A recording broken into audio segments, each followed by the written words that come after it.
Can you be sure that your sales team is performing to 100% of its ability? Even if you have a little doubt, this video will help you get more from your sales talent. My name is Martin Coburn and I'm the Managing Director of the Win Academy, where we help sales leaders develop sales professionals who have the confidence, belief and capability to win.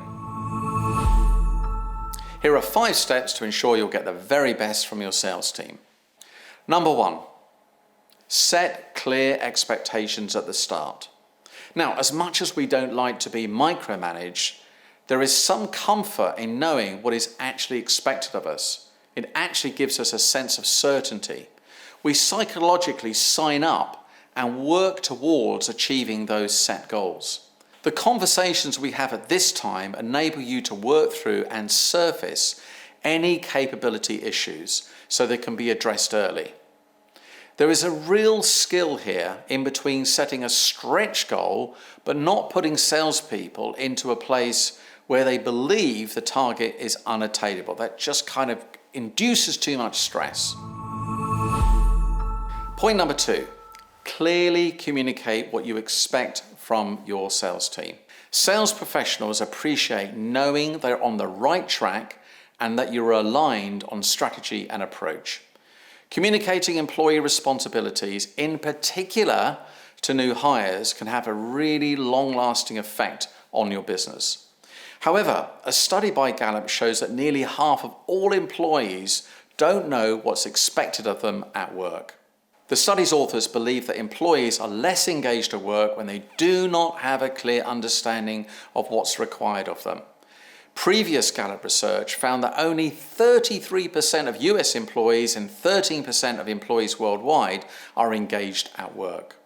While there are 12 elements of employee engagement, the study suggested that clear communication of expectations could be the most foundational one of the 12.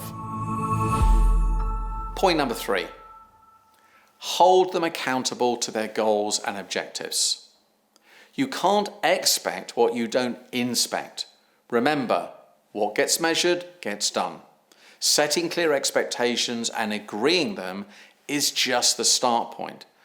By not paying attention to objectives, we're unconsciously signaling to the people that we lead that they're not actually that critical. Measuring against progress reminds us that the expectations still do exist. It's interesting to note that we tend to perform to a level that others expect of us.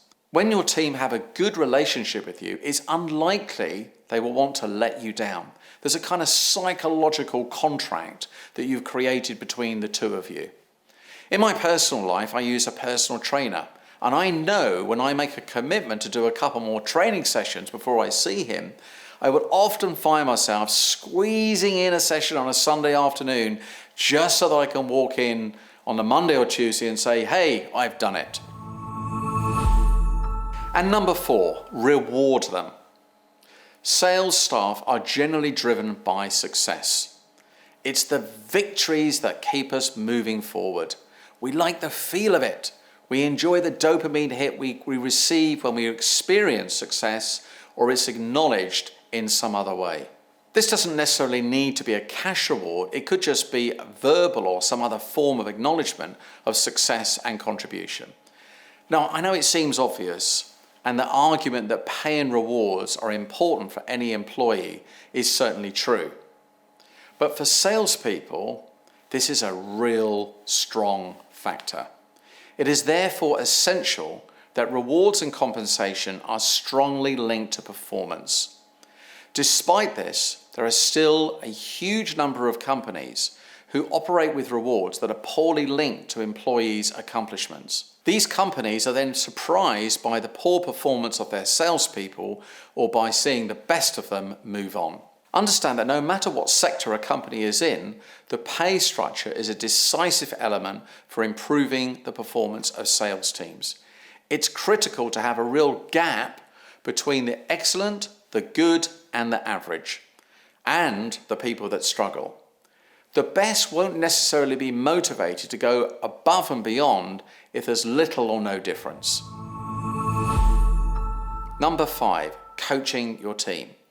It continues to amaze me in the work that I do to learn that so many sales leaders do not provide the level of coaching their sales teams would like. This could be partly down to the salesperson themselves not actually reaching out and being honest about the support that they actually need through the fear that they may be seen as inadequate.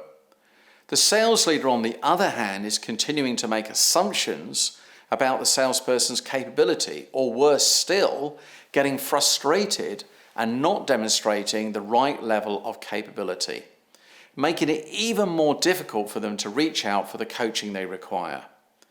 Now, this can be solved by having a coaching conversation that is built on trust and mutual respect. We all know asking for help never comes easy to any of us.